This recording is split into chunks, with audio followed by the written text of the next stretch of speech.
Terima kasih Anda masih bersama kami di Sapa Indonesia Malam. Saya Niluh Puspa. Saudara, DPR dan pemerintah memberi sinyal setuju soal batas usia capres dan cawapres diubah menjadi 35 tahun.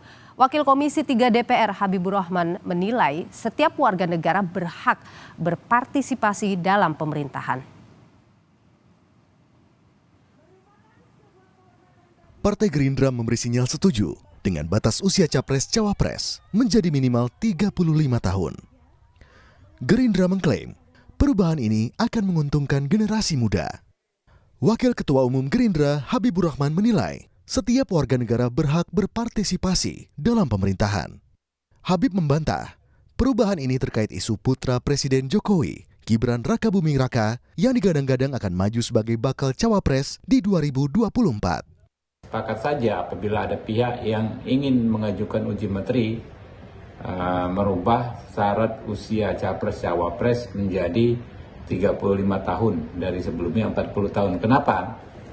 Karena ada konstitusi pasal 28D yang mengatur bahwa setiap warga negara berhak untuk berpartisipasi dalam pemerintahan. Berpartisipasi itu adalah baik menggunakan hak pilih untuk memilih maupun menggunakan hak untuk dipilih. Nah, lalu apakah ini ada kaitannya dengan sosok seseorang anak muda yang ingin maju sebagai, yang disebut ya, ingin dimajukan sebagai cawapres? Kami terus terang tidak terkait dengan hal tersebut ya, karena ini adalah hal-hal yang bersifat normatif, umum, dan berlaku bagi siapa saja. Ya, kalau gugatan ini misalnya dikabulkan terjadi perubahan, maka yang diuntungkan adalah generasi muda, siapapun orangnya. Hal serupa juga disampaikan Ketum Partai Gerindra yang juga bakal capres 2024 Prabowo Subianto. Saat bertemu pengurus PSI hari Rabu kemarin, Prabowo menanggapi soal uji materi syarat usia minimal capres dan cawapres di Mahkamah Konstitusi. Saya kira kalau saya lihat jangan kita terlalu melihat usia lah, kita lihat tekad, idealisme, kemampuan seseorang. Kalau saya lihat ya, banyak negara itu pemimpinnya muda-muda ya sekarang. Ya, oke, terima kasih. Wali Kota Solo yang merupakan putra sulung Jokowi menegaskan dirinya masih akan fokus di Solo. Gibran Rakabuming Raka menjawab gugatan batas usia capres-cawapres. Gibran menegaskan dirinya belum cukup umur apabila ingin dicalonkan sebagai bacawa pres. Nah, wis tak jawab umurnya belum cukup, ilmunya belum cukup, kabeh belum cukup. Apa nggak butuh? Tapi kan dengan ini yang lagi berjalan kan ada kemungkinan juga batas minimal kan diturunkan juga. Ya aku kan ya orang gagas, berita ini aku orang ngikuti. Yes, sing liyane. Yes. Dalam Undang-Undang Nomor 7 Tahun 2017 tentang Pemilu, di pasal 169 huruf Q mengatur batas usia capres dan cawapres adalah minimal 40 tahun. Undang-undang ini kemudian digugat oleh sejumlah pihak, mulai dari DPP Partai Solidaritas Indonesia atau PSI pada Maret lalu, disusul dengan gugatan oleh Partai Garuda dan sejumlah tokoh lainnya yang meminta batas minimal umur capres dan cawapres turun menjadi 35 tahun. Sebelumnya PSI menggugat aturan batasan usia untuk capres-cawapres ini karena dianggap diskriminatif. PSI menilai pasal usia capres-cawapres ini membuat anak muda potensial dan punya kepemimpinan kuat tidak bisa ikut kontestasi Pilpres. PSI mengusulkan batas minimal usia capres-cawapres jadi 35 tahun.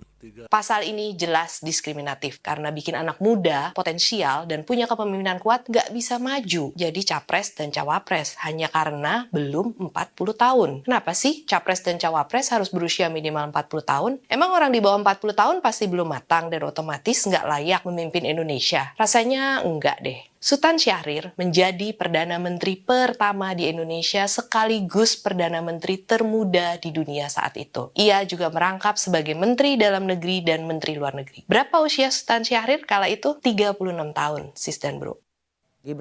Dalam wawancara di program Rosi pekan lalu, Gibran juga pernah menanggapi isu soal dirinya ingin maju menjadi bakal calon wakil presiden jika Mahkamah Konstitusi membatalkan aturan soal syarat umur Capres-Cawapres. Saat ditanya kesediaannya soal maju bacawa pres, Gibran hanya menjawab dirinya belum cukup berpengalaman karena baru menjadi wali kota. Pertanyaan saya gini deh Mas, apakah menjadi calon wakil presiden itu memang jadi pertimbangan? Saya kan di Solo ini kan baru 2 tahun, masih baru banget. Masih banyak yang harus saya pelajari. Jadi ya kalau dari wali kota ke cawapres itu loncatnya terlalu tinggi lah. Saya masih harus banyak belajar dulu.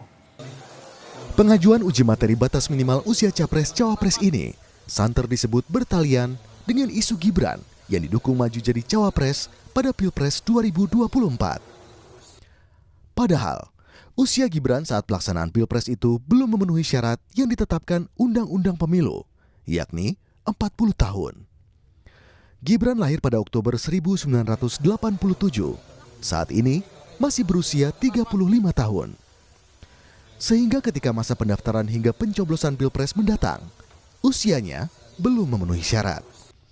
Tim Liputan Kompas TV.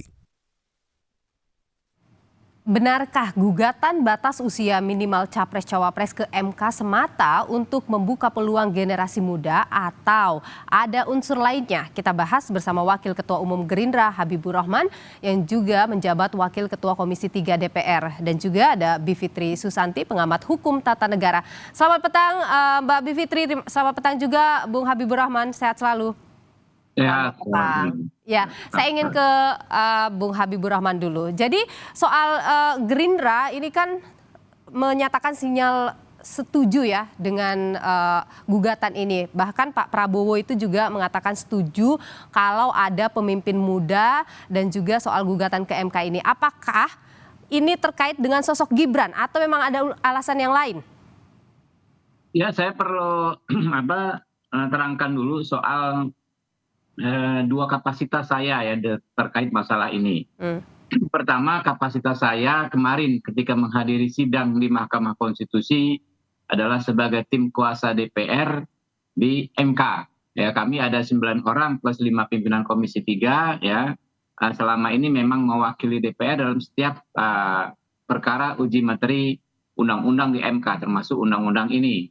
Sikap kami kemarin ya yang saya sampaikan selaku tim kuasa DPR di MK adalah menyerahkan sepenuhnya keputusan ya masalah ini kepada yang mulia hakim majelis hakim Mahkamah Konstitusi. Okay. Dan kedua, sejak beberapa hari ini ya banyak teman-teman wartawan menanyakan kepada saya selaku waketum Partai Gerindra ya. Saya jawab sikap politik Gerindra terkait persoalan usia ini adalah menurut kami tidak ada masalah dengan gugatan ini. Okay. Karena memang banyak sekali analisa, banyak sekali pendapat yang menurut kami masuk akal soal bahwa usia itu belum tentu menentukan kematangan. Oke. Ya, jadi 35 tahun atau 40 tahun itu belum menentukan kematangan. Tetapi kalau kita mengacu kepada hak untuk memilih, ya, semestinya juga kan equal atau sama dengan hak untuk dipilih. Jadi ketika orang cakap untuk dapat mempertanggungjawabkannya perbuatannya secara hukum, saya pikir dia juga memiliki hak untuk memilih maupun dipilih. Oke. Jadi bukan hanya 35 tahun, mungkin 17 tahun.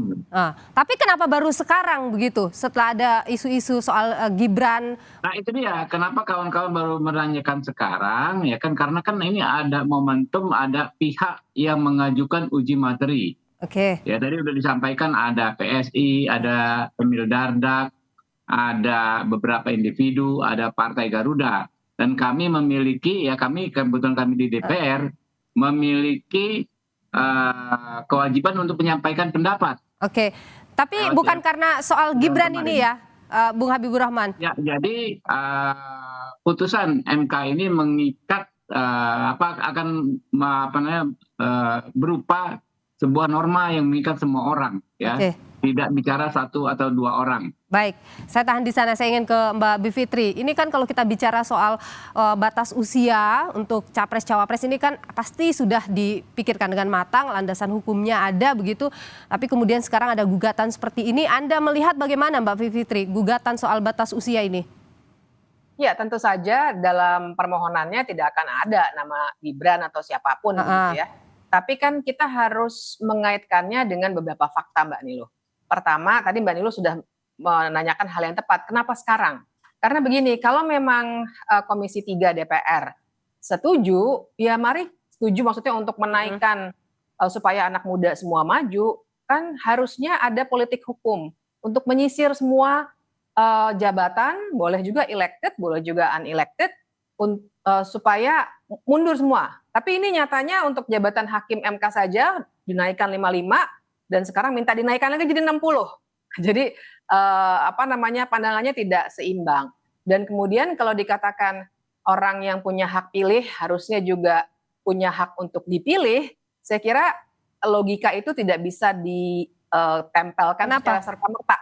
Karena kalau untuk dipilih, seseorang harus punya kapasitas politik yang cukup. Jadi kalau untuk memilih, kan siapapun tinggal datang ke TPS, coblos. Yang dilakukan hanya coblos. Dia hanya perlu tahu siapa yang akan dia coblos. Tapi kalau orang mau jadi presiden atau wakil presiden, pasti kita semua warga negara Indonesia ingin agar orang itu punya kapasitas politik yang cukup. Jadi tidak bisa dianalogikan seperti itu. Oke, tapi kalau usia 35 tahun menurut Anda punya tadi kapasitas itu? Begini, saya sih setuju Mbak Niluh kalau mau anak-anak muda maju. Cuma kan pertanyaannya itu, ini kita bicara soal perkara di Mahkamah Konstitusi. Kalau memang DPR setuju, kenapa sih nggak diubah undang-undangnya? Kenapa harus menyetujui suatu pandangan yang ada atau permohonan yang ada di Mahkamah Konstitusi? Dan kemudian kita mesti lihat konteks tahunnya dan momentum bulannya ini. Kalau memang niatnya adalah niat yang baik sekali, ingin supaya anak-anak muda bisa nyapres dan nyawapres, kenapa harus buru-buru sekarang juga menjelang pencalonan capres dan cawapres? Kenapa tidak prosesnya didorong dari tahun lalu, atau bahkan didorong di DPR dari sekarang, atau dari bulan Februari nanti, misalnya begitu. Ini kita bicara perkara di Mahkamah Konstitusi, bukan sekedar gagasan ingin memajukan anak muda. Kalau soal anak muda tampil, saya sangat-sangat setuju Mbak Nini. Oke, jadi Anda tetap melihat bahwa ada udang di balik batu begitu ya terkait dengan ini? Ya, kalau menurut saya begitu. Oke, Bung Habibur Rahman gimana? Jadinya orang menilai ini ada sesuatu nih gitu, bukan hanya sekedar ingin mengedepankan anak muda di pemilih atau pemilu begitu atau pemilihan presiden. Ya silakan saja masyarakat memiliki berasumsi. Kita nggak bisa membatasi hak orang untuk berasumsi, bahkan berimajinasi, bahkan berprasangka buruk, itu hak ya, yang memang bagian dari demokrasi kita. Tapi saya mau menyampaikan bahwa apa yang kami sampaikan ini adalah memang merespon dari uji materi yang memang baru didaftarkan dan kami baru dimintai keterangan saat ini gitu loh. Oke, kalau misalnya ada yang mengatakan begini, jangan-jangan ini transaksional saja, mungkin mau ada yang mau mendapat restu Pak Jokowi begitu atau pendukungnya, bagaimana Bung Habibur Rahman melihat pandangan begitu? Kami serahkan publik untuk menilai. Ya. Kalau kita bicara pakai jangan-jangan, kalau ya ukurannya nggak jelas jadi kan, ya silahkan saja, kan kita nggak membatasi, ya. Tapi kami kan perlu menyampaikan bahwa apa yang kami lakukan adalah memang merespon uji materi yang didaftarkan baru beberapa bulan yang lalu, panggilan sidangnya juga baru minggu yang lalu. Kenapa kami sampaikan saat ini? Dan kenapa kawan-kawan baru menanyakan kami sekarang ya, karena terkait perkara ini baru digelar pemeriksaan keterangan DPR-nya ya kemarin itu. Oke, Mbak Bivitri, kalau misalnya ini proses benaran berjalan, kemudian disetujui gugatan itu prosesnya akan seperti apa? Apakah kemudian di Pilpres ini bisa diaplikasikan begitu? Itu yang kita belum tahu. Jadi pertama saya harus juga ingatkan bahwa ini bukan pertanyaan konstitusional sebenarnya. Jadi kan MK itu walaupun kita sudah cenderung melihatnya sebagai lembaga politik gitu ya, tapi dia sebenarnya lembaga yudikatif dan dia hanya memeriksa konstitusionalitas suatu isu. Umur itu biasanya MK dalam putusan-putusannya selama ini akan mengatakan itu adalah open legal policy atau kebijakan hukum terbuka dari pembuat undang-undang, bukan pertanyaan konstitusional. Nah, jadi nanti kita belum tahu MK akan memutus seperti apa, tapi kemungkinannya banyak. Bisa saja diterapkan langsung pada pemilihan 2024, atau bisa saja MK bilang kalau begitu diberlakukannya 2029 saja, misalnya. Itu juga mungkin. Itu sesuatu yang belum bisa kita prediksi pada saat ini. Kalau putusan hakim itu tidak akan bisa diprediksi biasanya. Oke, jadi memang akan dilihat dulu ya. Tapi Mbak Bivitri, Anda sendiri menilai umur 35 tahun atau umur 40 di bawah 40 tahun begitu mampu ya memimpin? Misalnya maju di kontestasi Pilpres.